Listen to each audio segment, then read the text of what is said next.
Hello and welcome back to the channel, and welcome back to a CraftySimulations video here in Microsoft Simulator 2020. Oh my god, has today been fun. This is my scheduled day to do my content. And as of a few hours ago, I didn't even think I had a SIM.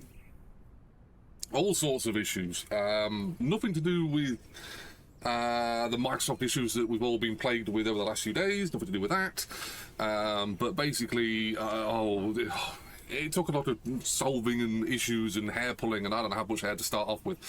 So anyway, I've actually got back into this, and I've actually got the sim up and running, and everything seems to be happy.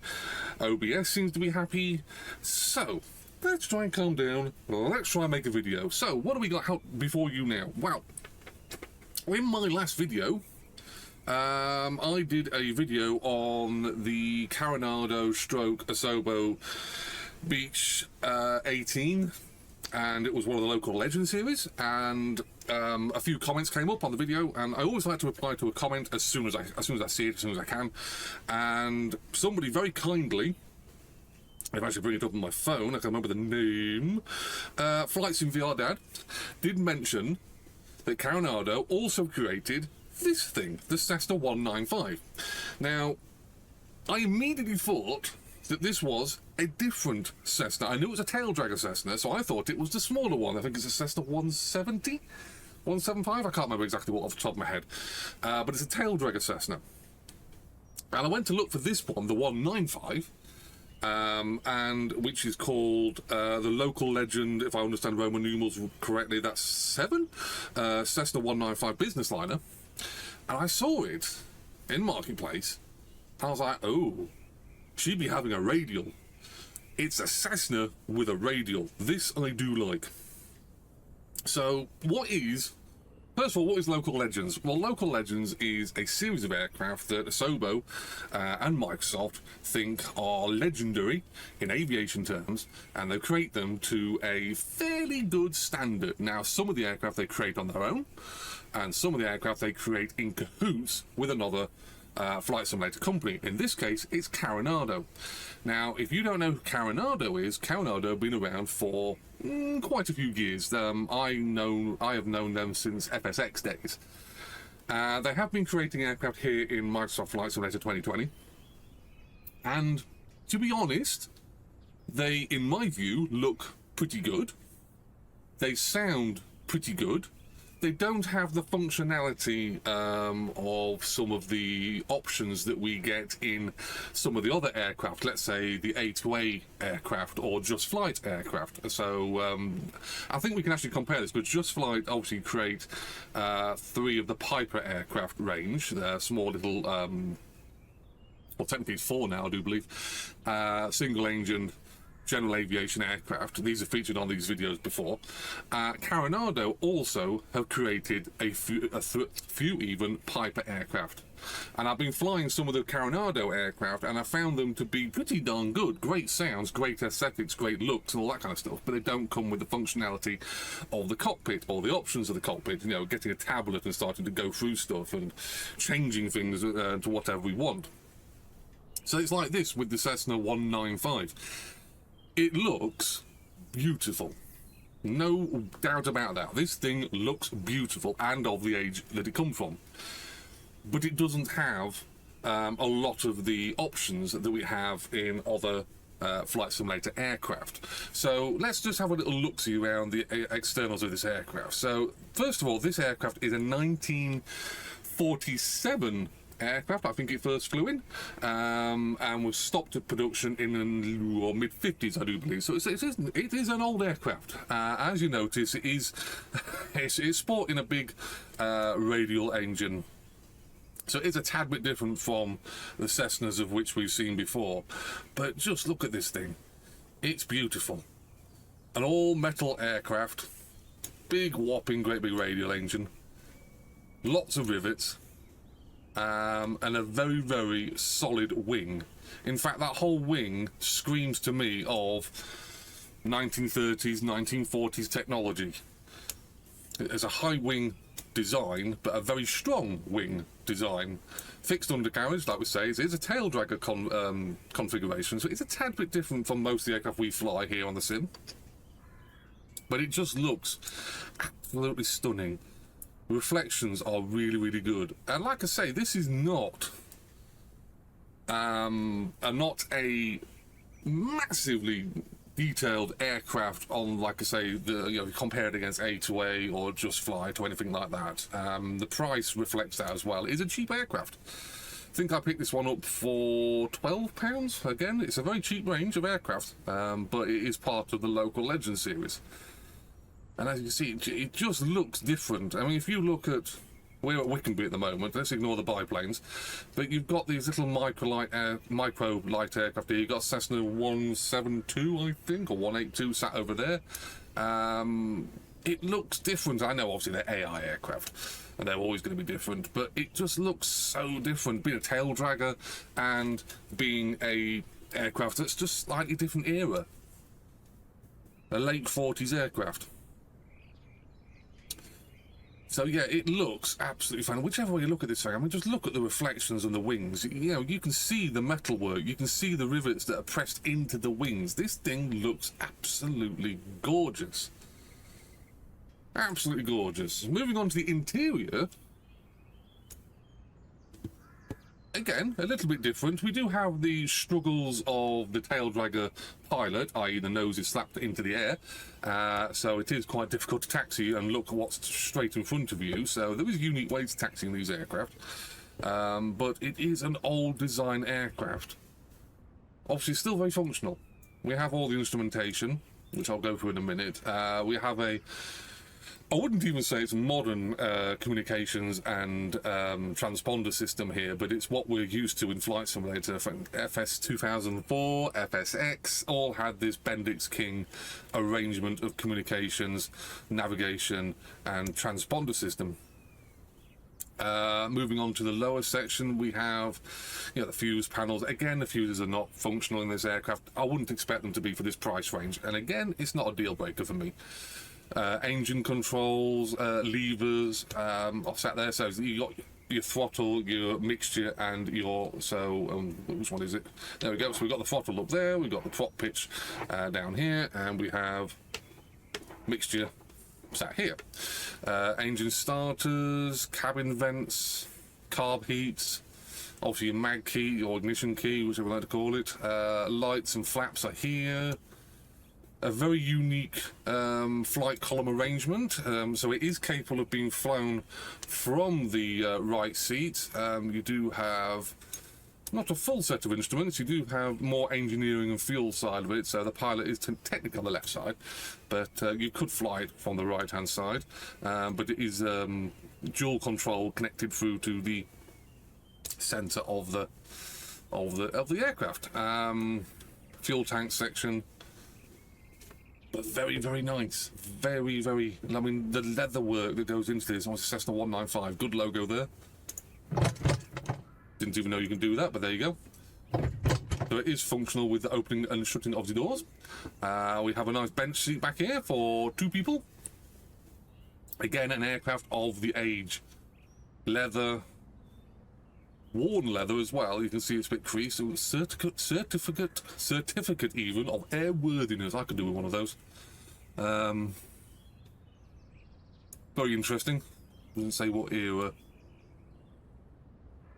what year this has been issued. It's 1938. So this is an old aircraft. He be old, but she be still ticking. So again, lovely design work here. A bit of age, but it looks good. I've seen worse leather seats on some more expensive aircraft, let's be honest. So moving on to the normal thing I like to do, which is the tour of the cockpit. Let's have a look at the instrumentation. So we have a cock. We have an airspeed in, what is it, in miles an hour. So what we're doing, we are hitting the yellow line at about 180, 179, so in that ballpark, and we red line at 200. So it's quite a fast little fella. I think it cruises around 140 miles an hour. So cruising at 140 gives you a bit of a 20-mile-an-hour range to go to your max speed. So it is quite a powerful engine up there for a Cessna. turn and slip indicator, artificial horizon, a form of compass, altimeter, vertical speed. We've got an engine or fuel flow dial. Obviously, this would not be in the aircraft when it came out of the service. Came out of Cessna in the late 40s. I would dare say that's been added with this arrangement here. We've got an OBS, navigation. We've got amps, and what's that? Carburetor. Yeah. So the more engineering side of it. Like I said, we have the traditional Bendix King twin channel twin channel even communication setup. I can't get my mouth right. We've got, I can't remember, that's something to do with navigation. I never ever use it. Obviously we've got the transponder basic. Moving over to the right hand side, we have an RPM gauge, manifold pressure, cylinder temperature, which is very important on a radial engine, fuel tank left and right, fuel PSI, engine gas temperatures, I think, EGT. Temperatures, I have no idea what for, if I'm honest, but it just says temperatures. Oil PSI and suction. So let's move on down. So we've done all that. Oh, we've got some instrument. We've got the pitot heat, instrument light, and beacon light switch there. Alternator master switch, fuel boost, radio master. We've got the flaps, the nav light, the landing light, or landing light left and landing right, I believe.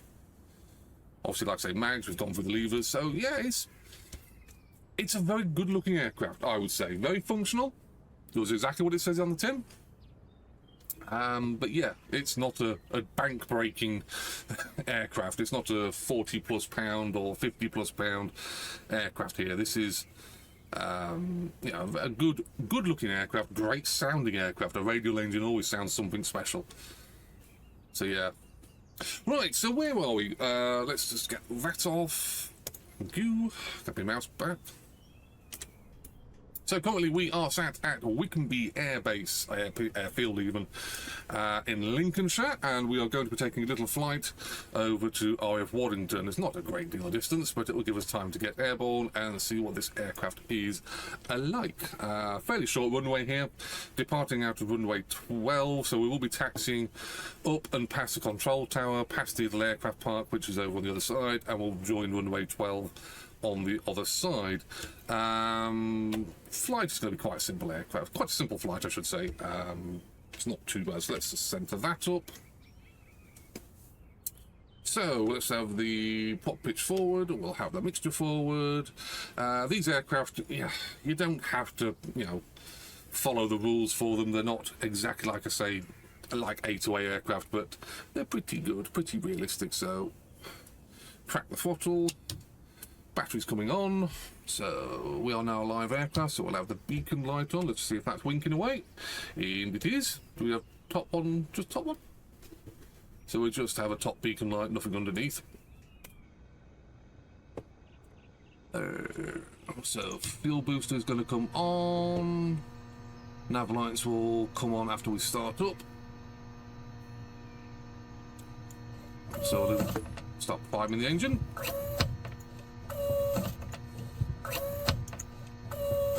Give 5 squirts.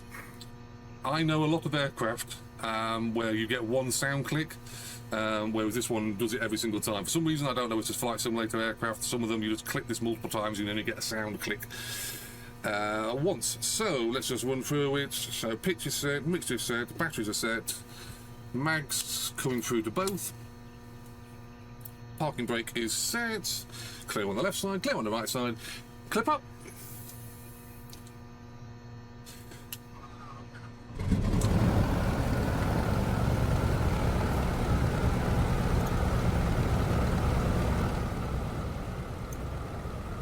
So we'll just readjust that just to make sure that everything works.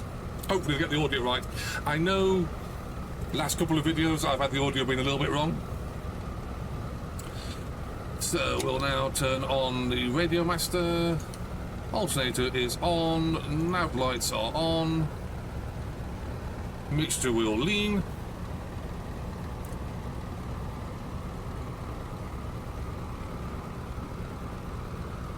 transponder squawking 7,000, and we are reporting altitude. And we'll shut this. Windy windows, it makes it a little more quieter. Zero the altimeter.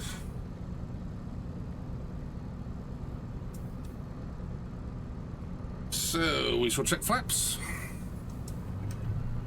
So I believe the flaps are only two-stage, so they're either up or they're down. And the great thing is I can't see them even with TrackIR. So let's just cheat. Flaps work, nav lights are on.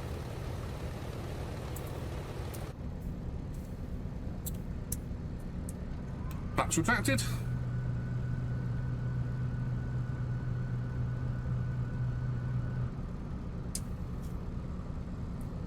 Just listen to the sound of a radial. Quintessential American warbird loveliness. You can't say you don't like a good radial engine.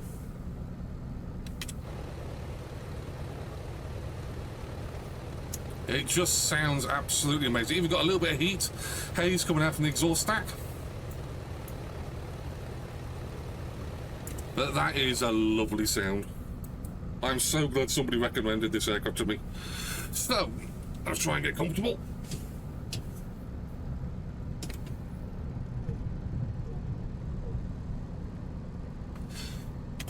So, taxiing is always interesting in the tail dragger aircraft. You are supposed to do an S-turn maneuver, which means kicking the rudder out, so that you look down the left side, look down the right side, to make sure that you're travelling in the right direction and to make sure nobody's in front of you. But we will be fairly all right. I know the airfield, and we'll be taxiing along the grass anyway. So, like I say, we'll be taxiing out to the right. So we are clear on the left side, clear on the right side. The aircraft are over that side, so yeah, we'll be fine.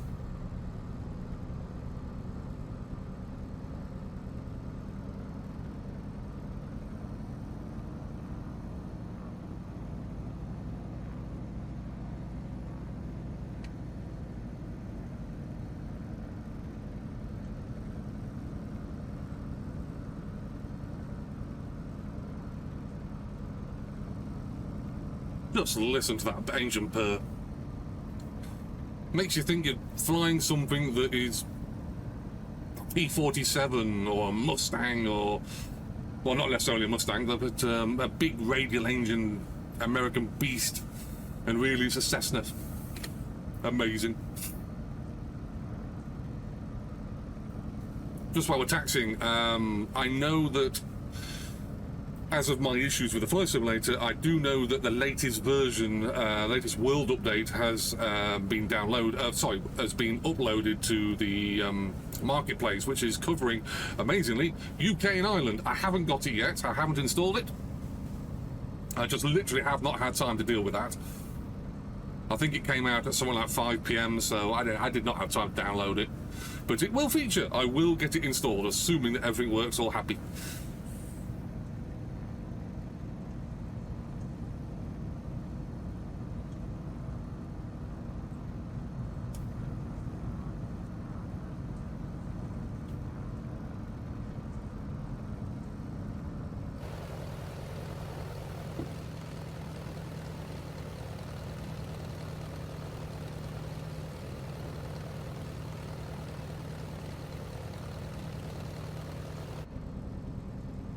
I always like to say one of the most important parts of any flight simulator aircraft is the sounds.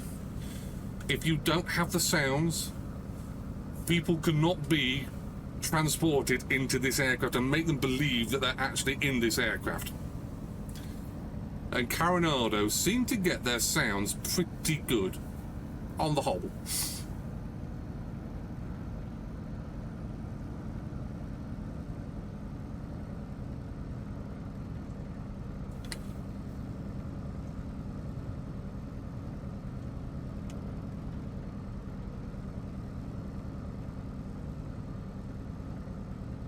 To make sure we haven't got any trucks rolling up. We do have 2 depots here,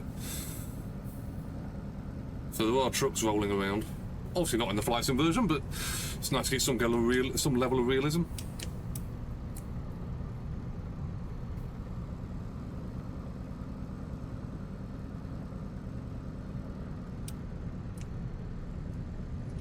So we're just going to hold short and check everything is hunky-dory.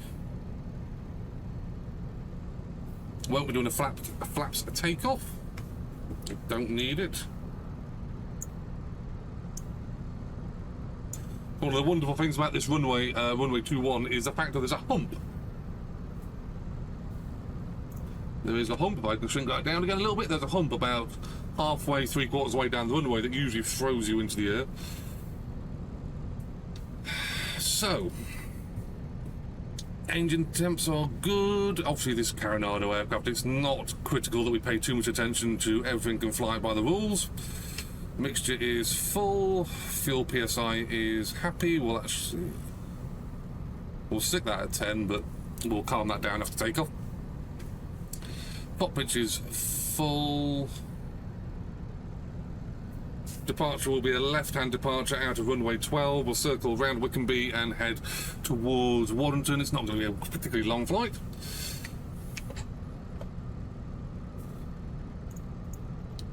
The landing lights will be on.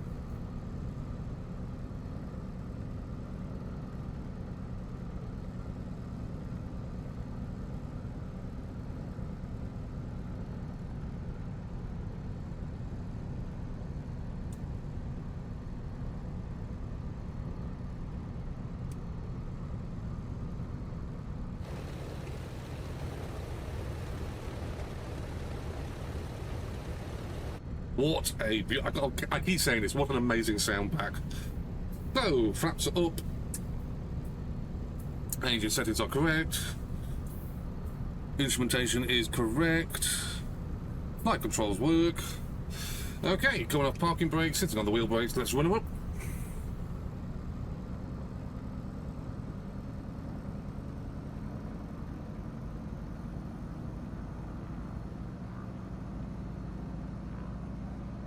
Let's go.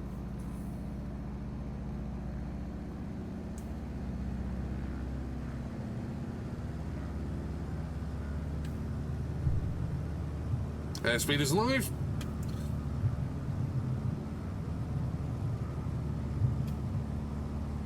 Looking for the hump.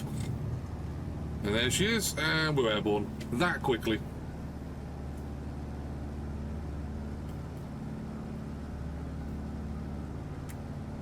And we'll very quickly bring our pop pitch back into the green. Mixture will calm down as well.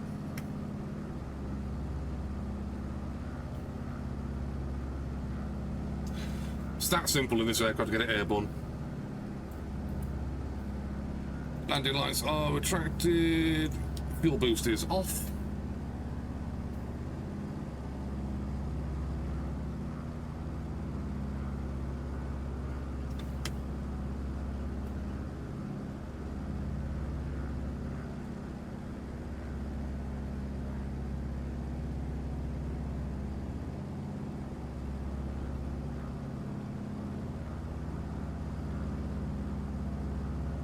Visibility in this aircraft is pretty good on the up, pretty good on the ahead when you are obviously in the air. Left and right, not so much. Definitely an aircraft for TrackIR.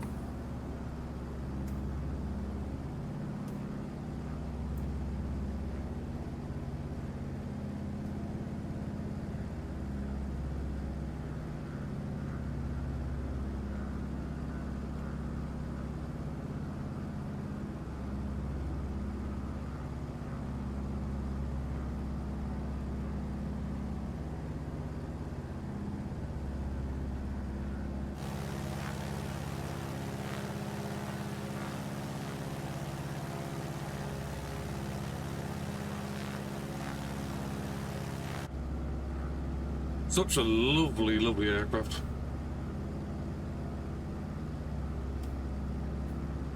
No autopilot controls in this aircraft, so you are flying it all yourself.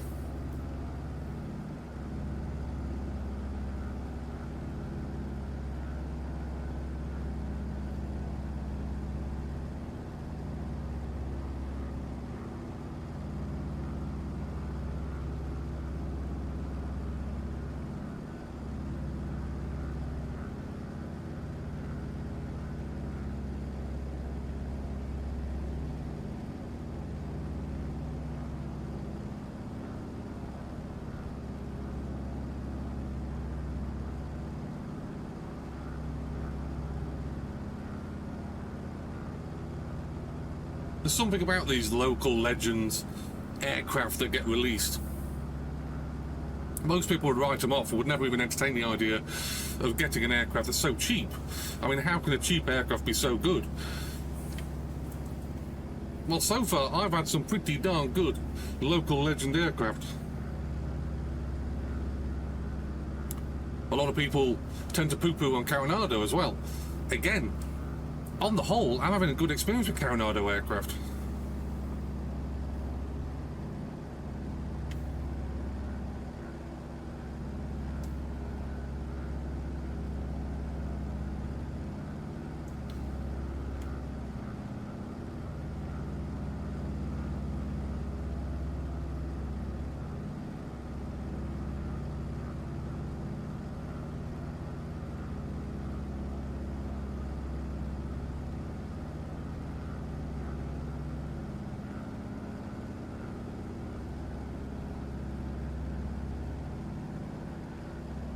Like I said, I will be downloading the UK and Ireland World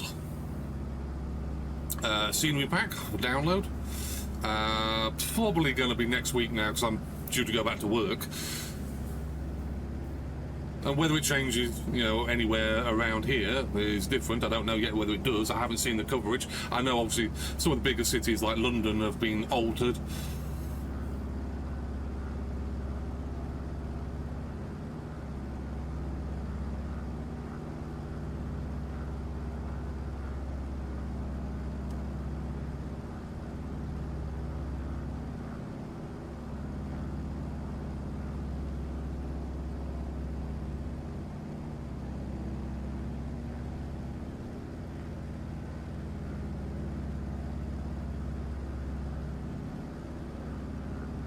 I still don't know what caused my issues with the simulator earlier on today, but it was a weird one because it was hanging on the checking for update screen when you start it up. Now, I know everybody's had this issue before, and normally a reboot of the simulator clears this issue, but it just wasn't clearing it for me, and it would just hang and hang and hang.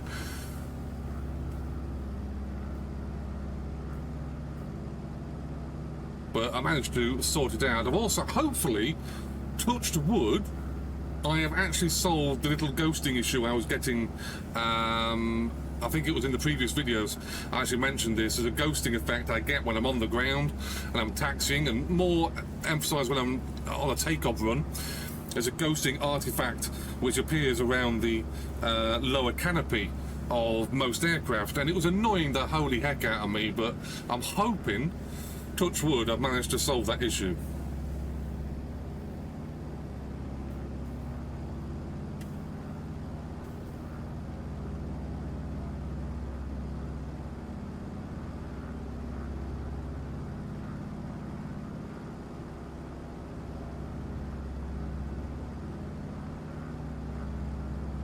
So we've got Waddington up ahead. We're going to make a pass in over the main runway and we'll brake to the left to enter the landing pattern.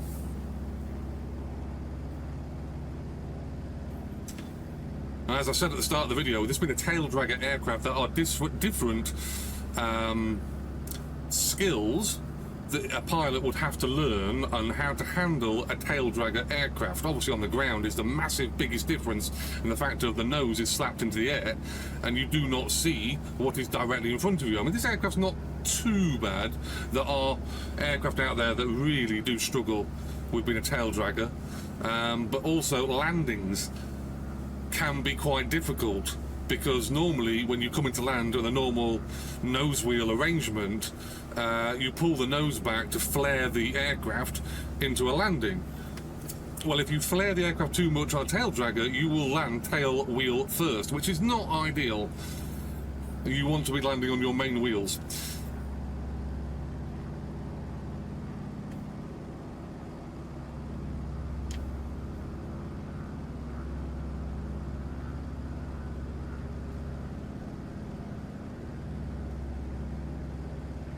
This is obviously not the real RAF Waddington scenery you get in the actual base simulator. This is a file of FlightSim.2.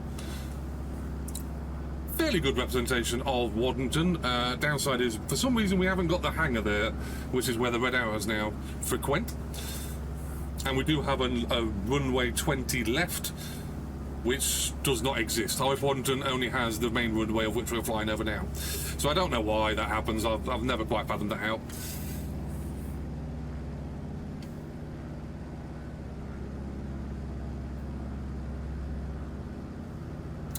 So let's go into our left-hand circuit. And we'll set the aircraft up for landings. So landing lights are coming on. Fuel boost even is on. Mixture going to full. Pop pitch full.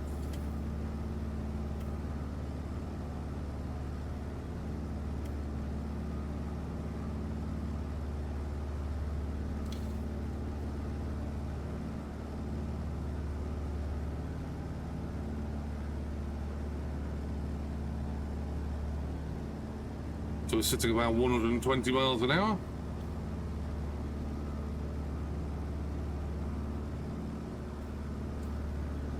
Like I say, very difficult to actually see. You have to really duck your head down before you can see to the left and to the right. And even worse if you lift the camera view up.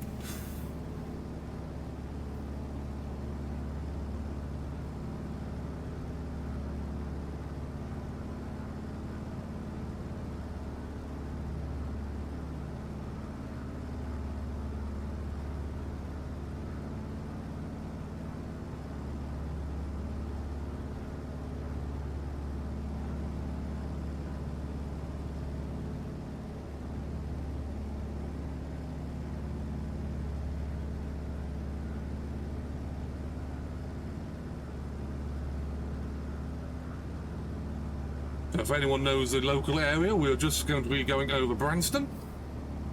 It's usually a good turning point for me, because we'll turn back in over Branston, and that'll bring us back in nicely to runway 20.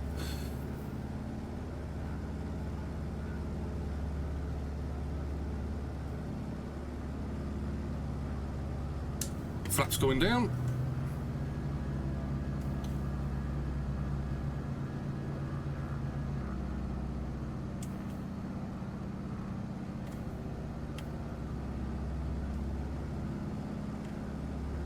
Engine is a little bit slow to pick up when you're increasing the throttle, which is about right really. It is an old engine, so if you're got a low throttle setting and you try to ram the throttle open and try and get the engine to respond quickly, it won't.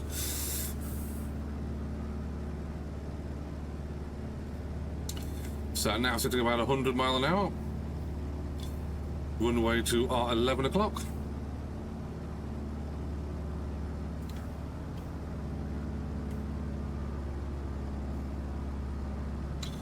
One of the rules I always was taught on Flight Simulator when coming into an approach and a landing is do not dive for the runway. You can alter the aircraft's pitch with the throttle, weirdly. Less throttle, nose goes down. So at the moment we're sitting about 500 foot decrease per minute. So last checks. Mixture set, pop pitch set, booster set. Landing lights are on, flaps are down, undercarriage obviously is down. Looking for about a 75 to 80 mile an hour even touchdown. Keep the eyes on the landing point.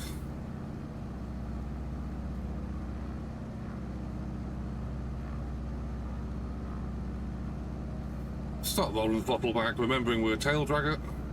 We're looking for main wheels first. Over the touchdown points.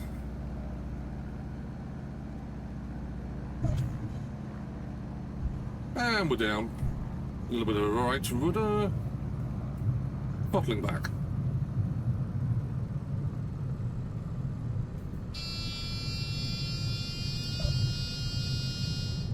I believe that is a stall warning, because the tail was still up, so the aircraft still thinks it's flying.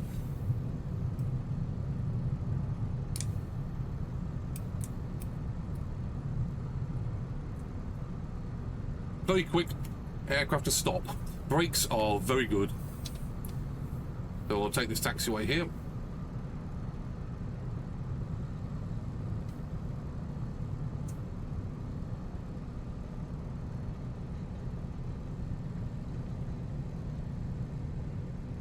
So let's make some more noise.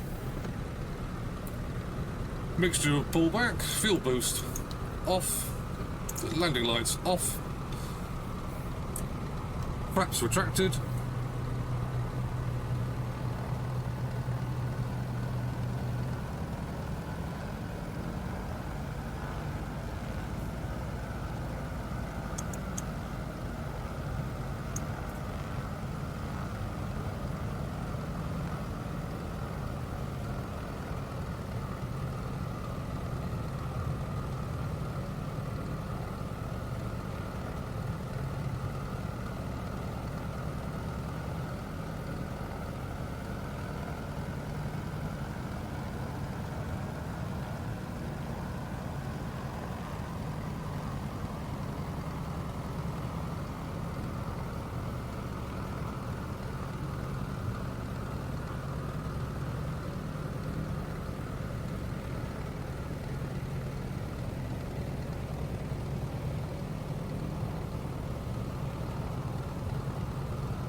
Parking brake set.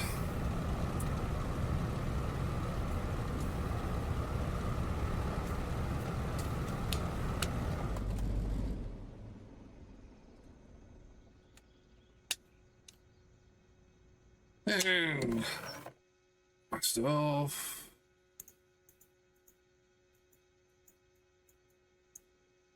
For some reason I can't click on because it's clicking there. That's really annoying. Oh, that's the master, isn't it? Ah, stupid me. Nav lights are off. Alternator is off. Beacon light is out. Mixture is pulled back. Throttle is closed. So there we are. The Cessna 195.